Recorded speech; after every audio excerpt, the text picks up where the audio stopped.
Halo, selamat siang Bapak Ibu Guru. Ini saya mendapatkan model layanan yang terbaru dari sekolah PK atau pusat keunggulan.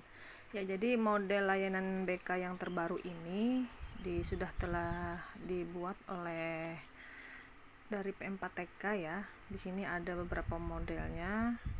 Sedikit saya jelaskan. Ini daftar isinya, kemudian pendahuluan. Nah, mungkin nanti bisa saya sharekan ya. Intinya dalam layanan BK yang termasuk PK ini yaitu ada SD, SMP, SMK, dan SMA. Kemudian pelaksanaan layanan BK setiap jenjang memiliki arah dan tujuan sesuai tugas perkembangan klien atau siswa yang dirumuskan dalam bentuk capaian layanan. Nah, kita namanya di sini capaian layanan, tapi kalau mereka guru pengajar itu yaitu capaian pembelajaran yang disingkat dengan CL. Di sini terdapat ada 11 aspek. Yang pertama landas religius, perilaku etis, kematangan intelektual, kesadaran bertanggung jawab, kemudian gender, pengembangan diri, perilaku kewirausahaan, dan lain sebagainya. Tujuannya sebagai model layanan konseling di SMK dapat memberikan contoh praktek bagi guru BK di sekolah SMK ya. Nanti saya sharekan ini. Kemudian ruang lingkupnya pendekatan layanan konseling, layanan tatap muka, dan dunia maya atau bisa dibilang dengan digital ya. Kemudian penggunanya kita sebagai guru BK, kepala sekolah juga bisa memfasilitasi layanan supervisi dan evaluasi layanan BK. Kemudian ya, di sini layanan BK di sekolah kita atau SMK yaitu mengacu pada CL tadi, capaian layanan. Capaian layanan di sini yaitu yang aspek yang saya sebutkan tadi ya. Di sini ada landasan religius, kemudian landasan perilaku etis, kematangan emosi. Nah, jadi diharapkan setelah kita memberikan layanan kepada siswa-siswi itu deskripsinya seperti ini. Contoh landasan religius yaitu pondasi yang dimiliki peserta didik mengamalkan nilai-nilai keimanannya. Bisa dikatakan dengan sesuai dengan keyakinannya masing-masing ya, dia mengamalkan ibadahnya sesuai dengan agama dan kepercayaannya. Kemudian harapan yang tujuan dari BK membantu peserta didik agar mampu memahami, menerima dirinya, merencanakan kegiatan studi lanjut, mengembangkan potensinya, menyesuaikan diri, mengatasi hambatan, dan lain sebagainya.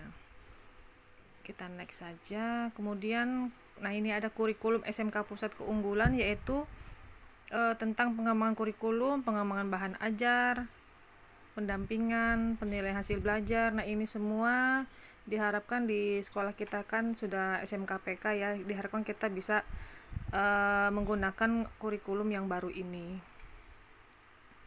Struktur pembelajaran fleksibel. Nah, ini karakter Pancasila. Nanti saya jelaskan karakter Pancasila itu seperti apa.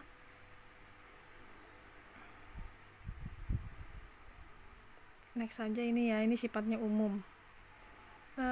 Kemudian karakter peserta didik SMK di sini subjek paling utamanya yaitu siswa-siswi SMK Negeri 1, siswa-siswi kita ya. Aspek fisik, kognitif, sosial, kemudian emosinya bagaimana, moral, religius. Nah, ini capaian tadi. Capaian layanan BK di SMK itu ada PASE-nya. PASE E itu untuk kelas 10. Kemudian PASE F. Ini PASE E tadi ya. Capaian layanannya berbeda di sini dengan yang F tadi. Kematangan emosional mengembangkan ragam ekspresi perasaan diri secara bebas dan terbuka. Ini PASE F untuk yang 11 dan 12. E dengan F itu beda. Kalau yang E itu untuk kelas 10. Kemudian capaian layanan PASE F itu umumnya untuk kelas 11 dan 12. Nanti bisa Bapak Ibu baca di situ. Nah, ini yang PASE F tadi ya. Kalau PASE F ini cenderung mereka langsung mempraktekkan kegiatan capaian layanan yang ada di lingkungan sekitar. Contoh, kesadaran tanggung jawab menunjukkan kesamaan dan atau kesetaraan dalam berinteraksi dan orang lain sesuai hak dan kewajibannya. Nah, ini perencanaan program. Ini yang baru ini bisa kita ajukan sebagai program kita nanti ke depan. Perencanaan program pertama persiapan perencanaan, kemudian langkah awal mencari asesmen kebutuhan, menentukan data yang akan diukur, yang diungkap.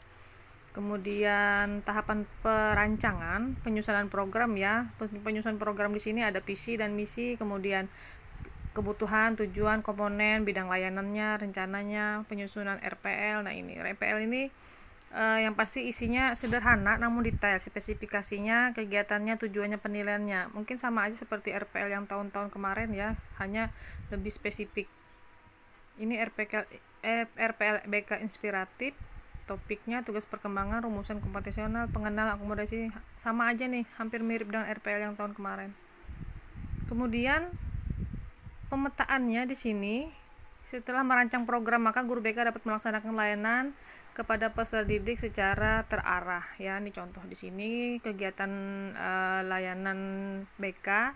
Yang pertama itu layanan dasar yang biasa kita lakukan ya, bimbingan klasikal, kelas besar atau kelompok, tidak langsung, itu secara langsung. Kemudian kalau tidak langsung itu bisa papan bimbingan, kotak masalah, live, website BK. Nah, itu. Mungkin Bapak Ibu sudah paham ini. Kemudian layanan dasar di sini sudah jelas di situ. Ini tabelnya, layanan peminatan, layanan responsif. Ini biasanya kegiatan konseling individual ya. Layanan responsif di sini apabila ada permasalahan terhadap siswa yang secara langsung yang harus kita tangani, itu namanya layanan responsif. Kalau layanan peminatan perencanaan individual ini biasanya bimbing klasikal, biasanya kita masuk setiap kali di kelas ya, konseling individual. Nah, kemudian sistem di sini komponen sistem itu bisa home visit, penyusunan program, kemudian evaluasi, penyusunan program, kemudian laporan segala macam itu termasuk dengan sistem. Ya, komponen layanan dasar.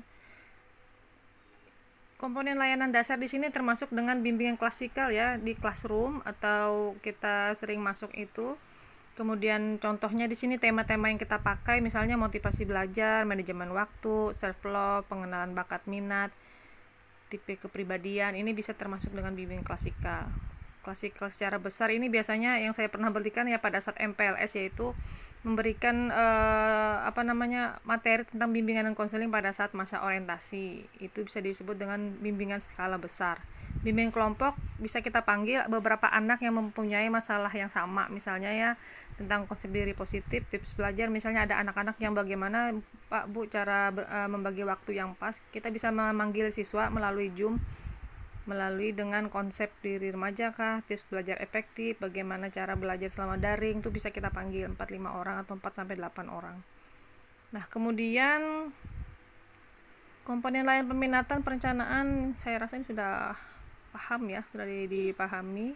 Layanan responsif ini sifatnya secara langsung jika ada permasalahan kepada peserta didik kita, siswa kita yang membutuh penanganan yang harus kita segera tangani. Misalnya dia tidak mengerjakan tugas, sering tidak aktif di pembelajaran daring, bisa kita lewat situ. Kemudian konsultasi ini bisa melalui ini ya, antara guru mapel, wali kelas. Kita bisa sebagai konsultan di sini. Kemudian orang tua, kepala sekolah, wakil kepala sekolah, mungkin intinya melayani orang tua mendiskusikan pilihan jurusan studinya, putra-putrinya. Mereka anggapannya kayak konsultasi ke kita, bagaimana Bu kelanjutan siswa saya jika dia pemilihan karirnya seperti ini. Nah, kita memberikan solusi di situ sesuai dengan bakat minat yang dimiliki oleh siswa. Komprehensif kasus di sini sudah paham ya, biasanya ada kasus-kasus besar yang harus kita tangani yang sifatnya rahasia, tapi kita harus mengundang beberapa pihak sekolah, orang tua, wali kelas dan warga sekolah yang bisa dikatakan sangat urgent ya, bisa kita membuat komprehensif kasus. Advokasi di sini advokasi ini pernah saya lakukan pada anak-anak yang menggunakan ini ya, dulu itu pada saat mereka menyalahgunakan sosmed. Dia menyindir temannya melalui sosial media, kemudian karena yang si korban tidak terima, diejek dan dikata-katain tidak baik, akhirnya dia melapor ke pihak kepolisian. Saya pernah menjadi advokasi di sini ya, pada waktu itu dipanggil ke Pak Sam, di Humas Polda Kalteng ke sana untuk menyelesaikan kasus ini. Ini kita bisa menjadi advokasi dari siswa, antara siswa dengan orang lain, bisa kita. Kemudian referral, mungkin sudah tahu semua yang kita harus mereferral anak-anak yang bukan kewenangan kita, yang harus psikolog, dokter. Kalau memang tanganan mereka kita tidak bisa untuk menanganinya, silahkan kita referral saja atau rujukan atau alih tangan kasus. Nah, sudah ada penjelasannya di situ, komponen dukungan sistem. Ya, ini nanti bisa dibaca lagi Bapak Ibu ya. Saya menjelaskan secara garis besar saja. Ini layanan sifatnya yang teknologi informasi. Bisa digunakan kita seperti kemarin saya sharekan, saya bagikan tentang kuesioner assessment diagnostik. Ini sama mirip seperti ini. Kita mencari permasalahan siswa-siswi itu berdasarkan kebanyakan keluhan siswa. Kita bisa ambil di sini daftar. Contoh ini seperti daftar cek masalah. Ini persentasenya yang merah itu biasanya tidak. Ini pertanyaan, apakah kamu puas dengan cara belajarmu semester lalu? Nah, rata-rata anak mengatakan tidak karena mereka kebanyakan pembelajaran daring ini sudah mulai membuat mereka jenuh dan bosan. Akhirnya mereka menginginkan adanya tatap muka. Nah, bagaimana cara kita untuk membuat mereka tidak jenuh dan bosan agar pembelajaran itu berjalan dengan baik dan lancar dan tetap masih aktif dan bisa mengumpulkan semua tugas-tugas yang diberikan oleh Bapak Ibu guru mapel mereka. Kemudian Instagram BK nanti bisa kita ini kayaknya tidak usah kita buat ini ya, kita khusus di lingkup kita saja. Sebenarnya bagus sih kalau kita gunakan layanan informasi di beranda Instagram ini, jadi mereka bisa tanya kemudian konsultasi, tapi secara umum dan secara khusus kalau kita memberikan nomor WA kita bisa konsultasi langsung. Takso, channel YouTube sudah kita gunakan ya, materi-materi yang kita sampaikan ke siswa-siswi itu kita bisa menggunakan channel YouTube kita dengan cara seperti yang dibuat Bu Santi kemarin ya, kemudian membuat video yang seperti saya buat ini bisa kita sampaikan ke siswa-siswi kita. Kemudian website BK, papan bimbingan ini kayaknya kurang ini ya, kita tidak kurang berjalan. Nah, BK kelompok berbasis Google Meet atau Zoom ini sudah kita laksanakan ya, seperti kita laksanakan pada saat pembelajaran daring. Kemudian konseling individu berbasis video call. Nah, ini sudah pernah saya laksanakan kemarin. Nah, ini yang diminta oleh Ibu Maria. Kalau memang kita konseling individu, bisa kita video call dan dipoto pada saat itu. Kemudian catatannya jurnal BK jangan lupa diserahkan ke mereka untuk mengisi. Lalu kita merekapnya lagi. Nah, ini rencana kegiatan action plan-nya nanti bisa Bapak Ibu baca, sudah ada saya edit. Itu yang kelas itu kelas 1 2 3 ya, bukan kelas 2, kelas 3 saja. Kemudian evaluasi itu pelaporan. Evaluasi bimbingan di sini kita melaporkan kegiatan kita per minggu itu yang tiap Jumat itu sudah peak ya, yaitu kegiatan kita konseling, kegiatan kita selama kita memberikan layanan kepada peserta didik seperti di classroom, itu bisa kita laporkan melalui evaluasi. Kita sudah laksanakan ini.